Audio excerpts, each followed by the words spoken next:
ಒಣಮರದ ಗೆಳೆ 3-4 ವಾಕ್ಯದ ಪ್ರಶ್ನೋತ್ತರ. ಮರವನ್ನು ಬಿಟ್ಟು ಹೋಗದೇ ಇರಲು ಗಿಳಿಯು ನೀಡಿದ ಸಮರ್ಥನೆ ಏನು? ಹಲವಾರು ವರ್ಷದಿಂದ ಈ ಮರ ನನಗೆ ಆಶ್ರಯ ಕೊಟ್ಟಿದೆ, ಹಣ್ಣು ಕೊಟ್ಟಿದೆ, ಹಸಿರು ಬಣ್ಣದಿಂದ ಮನಸ್ಸಿಗೆ ಮುದ ನೀಡಿದೆ, ನೆರಳು ನೀಡಿದೆ. ಆದರೆ ಈಗ ದುರಾದೃಷ್ಟದಿಂದ ಅದಕ್ಕೆ ರೋಗ ಬಂದಿದೆ. ಹಾಗೆಂದು ಈ ಸ್ಥಿತಿಯಲ್ಲಿ ಅದನ್ನು ಬಿಟ್ಟು ಹೋಗಬಾರದೆಂದು ನಿರ್ಧರಿಸಿದ್ದೇನೆ ಎಂದು ಗಿಳಿಯು ಸಮರ್ಥನೆ ನೀಡಿತು. ಪ್ರಶ್ನೆ 2. ಸಾಮಾನ್ಯವಾದ ಲೋಕವರ್ತನೆ ಯಾವುದು? ಈ ಲೋಕದ ಈಗಿನ ಸನ್ನಿವೇಶದಲ್ಲಿ ಯಾರೇ ಆಗಿರಲಿ, ಸುಖ ಸಂಪತ್ತಿನ ಕಾಲದಲ್ಲಿ ಜೊತೆಗಿರುತ್ತಾರೆ. ದುರ್ಬಲ ಗಳಿಗೆಯಲ್ಲಿ ಅಂದರೆ ಕಷ್ಟ ಕಾಲದಲ್ಲಿ ಜೊತೆಯಲ್ಲಿರದೆ ಬಿಟ್ಟು ಹೋಗುತ್ತಾರೆ. ಇದು ಸಾಮಾನ್ಯವಾದ ಲೋಕವರ್ತನೆಯಾಗಿದೆ. ಪ್ರಶ್ನೆ 3. ಗಿಳಿಯು ಇಂದ್ರನನ್ನು ಯಾವ ವರ ಕೇಳಿತು? ದೇವರಾಜ, ವರವನ್ನು ಕೊಡುವ ಇಚ್ಛೆ ಇದ್ದರೆ ಈ ಮರಕ್ಕೆ ಮೊದಲಿನಂತೆ ಹಸಿರಿನಿಂದ ನಳನಳಿಸುವ, ಫಲಪುಷ್ಪ ಭಾರದಿಂದ ಬೀಗುವ, ನೆರಳು ಕೊಡುವ ವರವನ್ನು ದಯಪಾಲಿಸು. ಅದರ ಈಗಿನ ಅವಸ್ಥೆಯನ್ನು ನಾನು ನೋಡಲಾರೆ ಎಂದು ಗಿಳಿಯು ಇಂದ್ರನಿಗೆ ವರ ಕೇಳಿತು.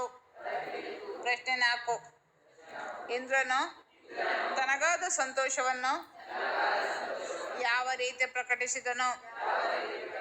ಇಂದ್ರನಿಗೆ ಗಿಳಿಯನ್ನು ಕಂಡು ತುಂಬಾ ಸಂತೋಷವಾಯಿತು. ಗಿಳಿಯ ನಡತೆ ಕೂಡ ಸಾಮಾನ್ಯವಾದ ಲೋಕವರ್ತನೆಗೆ ವಿರುದ್ಧವಾಗಿದೆ ಎಂದುಕೊಂಡ. ಆ ಗಿಳಿಯ ತತ್ವನಿಷ್ಠೆಯನ್ನು ಮೆಚ್ಚಿಕೊಂಡ. ಮನುಷ್ಯನ ಆದರ್ಶ ಬದುಕಿಗೆ ಈ ಸೂತ್ರ ಮಾದರಿಯಾಗಬಲ್ಲದು ಎಂದುಕೊಂಡ. ಹೀಗೆ ಪರಹಿತಾಕಾಂಕ್ಷಿಯಾಗಿರುವ ಗಿಳಿರಾಯನಿಗೆ ಏನಾದರೂ ವರವನ್ನು ಕೊಡಬೇಕು ಎಂದು ತೀರ್ಮಾನಿಸಿದ. ಅದರ ಶ್ರದ್ಧೆಯನ್ನು ಮೆಚ್ಚಿ ಏನಾದರೂ ವರವನ್ನು ಕೇಳಿಕೊಡುತ್ತೇನೆ ಎಂದು ಹೇಳುತ್ತಾ ತನ್ನಗಾದ ಸಂತೋಷವನ್ನು ಪ್ರಕಟಿಸಿದನು. ಈ ಕೃಷಿ ನಮ್ಮ ದೇಶದ ರಕ್ಷಣಾ ಪಡೆ ಏಕೆ ಪ್ರಬಲವಾಗಿರಬೇಕು? ಸೈನಿಕರು ಪ್ರಬಲರಾಗಿದ್ದಾಗ ದೇಶವನ್ನು ರಕ್ಷಣೆ ಮಾಡಲು ಸಾಧ್ಯ. ಇಲ್ಲದಿದ್ದರೆ ಬಲಿಷ್ಠ ದೇಶ ಎಲ್ಲರನ್ನೂ ಹೊಡೆದು ಹಾಕಿ ತಾನೇ ಸೂರ್ಯ ಮುಳುಗದ ಸಾಮ್ರಾಜ್ಯವನ್ನು ಸ್ಥಾಪಿಸಿ ಸರ್ವಾಧಿಕಾರಿಯಂತೆ ಮೆರೆಯಬಹುದು. ಆದ್ದರಿಂದಲೇ ನಮ್ಮ ರಕ್ಷಣಾ ಪಡೆ ತುಂಬಾ ಪ್ರಬಲವಾಗಿರಬೇಕು. ಪ್ರಶ್ನೆ 2. ರೈತರು ಎದುರಿಸುತ್ತಿರುವ ಸಮಸ್ಯೆಗಳಾವುವು? ರೈತರು ಒಂದೆಡೆ ನಿಸರ್ಗದ ಜೊತೆ ಹೋರಾಡಬೇಕು. ಸಕಾಲಕ್ಕೆ ಸರಿಯಾಗಿ ಮಳೆ ಬರುವುದಿಲ್ಲ, ಉತ್ತಮ ಬೀಜ ಸಿಗುವುದಿಲ್ಲ, ಭೂಮಿ ಬರಡಾಗುತ್ತದೆ, ಕ್ರಿಮಿಕೀಟಗಳ ಹಾವಳಿಯಿಂದ ಬೆಳೆಗೆ ವಿವಿಧ ರೀತಿಯ ರೋಗಗಳು ತಗುಲಿ ಬೇಸಾಯವೇ ಬೇಡ ಎಂಬ ಮನಸ್ಥಿತಿ, ಜೊತೆಗೆ ಬೆಂಬಲ ಬೆಲೆ ಸಿಗದೇ ಇರುವುದು. ಇವೆಲ್ಲ ರೈತರು ಎದುರಿಸುತ್ತಿರುವ ಸಮಸ್ಯೆಗಳು. ಕೃಷಿಕರು ಭೂಮಿಯನ್ನು ಉಳುವುದಿಲ್ಲ ಎಂದು ಸತ್ಯಾಗ್ರಹ ಮಾಡಿದರೆ ಏನಾಗಬಹುದು? ಕೃಷಿಕರು ಭೂಮಿಯನ್ನು ಉಳುವುದಿಲ್ಲ ಎಂದು ಸತ್ಯಾಗ್ರಹ ಮಾಡಿದರೆ ಯಾರು ಬದುಕಲು ಸಾಧ್ಯವಿಲ್ಲ. ಅಕ್ಕಿ, ರಾಗಿ, ಟೊಮೊಟೊ ಯಾವುದೇ ಆಹಾರವು ಕಾರ್ಖಾನೆಗಳಿಂದ ತಯಾರಿಸಲು ಸಾಧ್ಯವಿಲ್ಲ. ಇವಕ್ಕೆಲ್ಲ ಭೂಮಿಯೇ ಬೇಕು. ರೈತನ ಬೆವರು ಭೂಮಿಗೆ ಸುರಿಯಬೇಕು. ನೆಕ್ಸ್ಟ್ ಪ್ರಶ್ನೆ. ಸರ್ವಜ್ಞ ಕವಿಯು ಕೃಷಿಯ ಬಗ್ಗೆ ಹೇಳಿರುವ ವಚನ ಯಾವುದು? ಸರ್ವಜ್ಞ ಕವಿಯು ಕೃಷಿಯ ಬಗ್ಗೆ ಹೇಳುವ ವಚನವೆಂದರೆ, ಕೋಟಿ ವಿದ್ಯೆಗಳಲ್ಲಿ ಮೇಟಿ ವಿದ್ಯೆಯೇ ಮೇಲು. ಮೇಟಿ ಎಂಬ್ರಾಟೆ ನಡೆದುದಲ್ಲದೆ ದೇಶದಾಟವೇ ಕೆಡುಗು ಎಂದು ಹೇಳಿದ್ದಾರೆ. ಗಾನಯೋಗಿ ಪಂಡಿತ ಪುಟ್ಟರಾಜ ಗವಾಯಿ ಬಾಲಕ ಪುಟ್ಟಯ್ಯ ಕಣ್ಣುಗಳನ್ನು ಕಳೆದುಕೊಂಡದ್ದು ಹೇಗೆ? ಬಾಲಕ ಪುಟ್ಟಯ್ಯನವರು ಹುಟ್ಟಿದ 6 ತಿಂಗಳಿಗೆ ಕಣ್ಣಿನ ರೋಗ ಬಂದಿತು. ಆವಾಗ ಬರೀ ನಾಟಿ ವೈದ್ಯ ಇತ್ತು. ಅವರ ಕಣ್ಣು ಗುಡ್ಡೆಗೆ ನಾಯಿಯ ಮೈ ಮೇಲಿರುವ ಹುಳ ಮುಟ್ಟಿಸಬೇಕೆಂದು ನಾಟಿ ವೈದ್ಯರು ಹೇಳಿದರು. ಆಗ ಮುಟ್ಟಿಸುವಾಗ ಹುಳು ಕೈ ಜಾರಿ ಕಣ್ಣಿನ ಒಳಗೆ ಬಿದ್ದು ಬಿಟ್ಟವು. ಆಗ ಪುಟ್ಟಯ್ಯ ಕಣ್ಣುಗಳನ್ನು ಕಳೆದುಕೊಂಡರು. ಪ್ರಶ್ನೆ 2.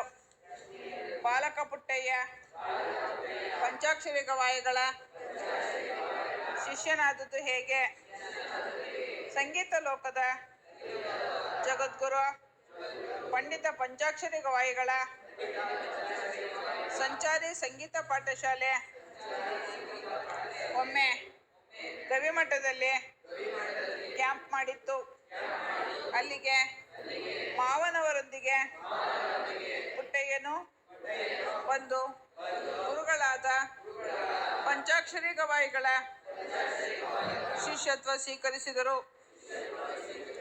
ಪ್ರಶ್ನೆ 3.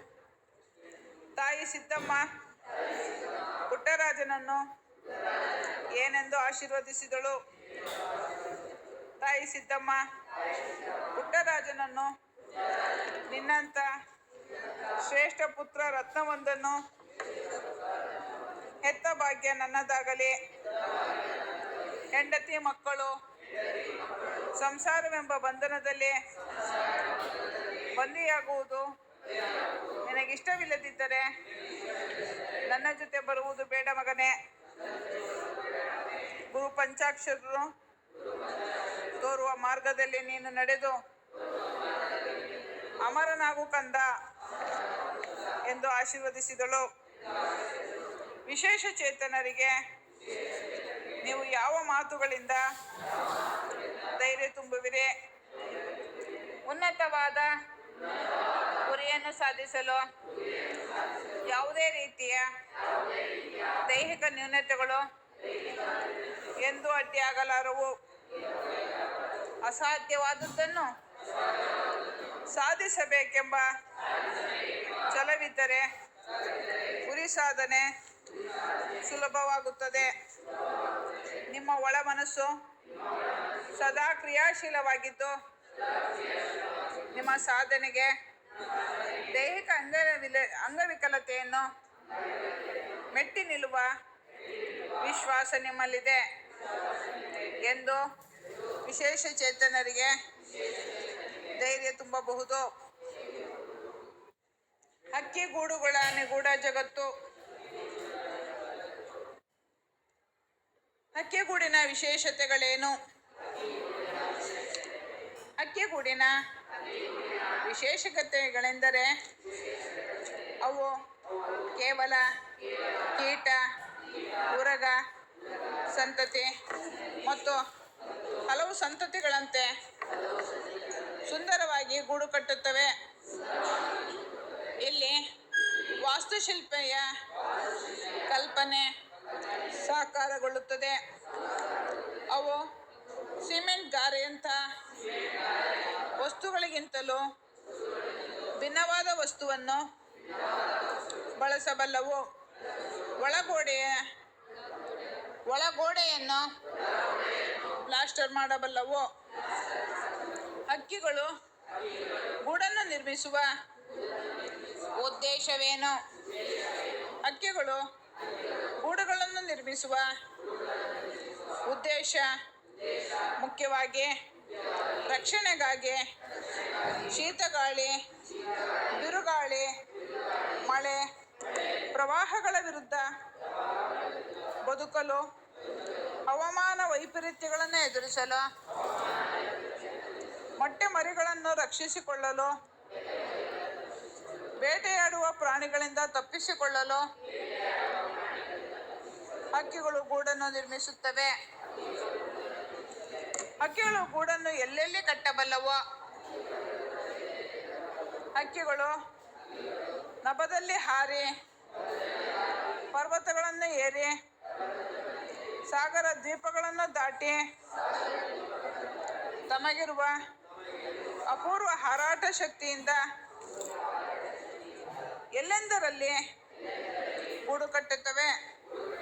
ಅಂದರೆ ಸಾಗರ, ದ್ವೀಪ, ಗಿರಿಶಿಖರದ ನೆತ್ತಿ, ಮನುಷ್ಯ ನುಸುಳಲಾರದ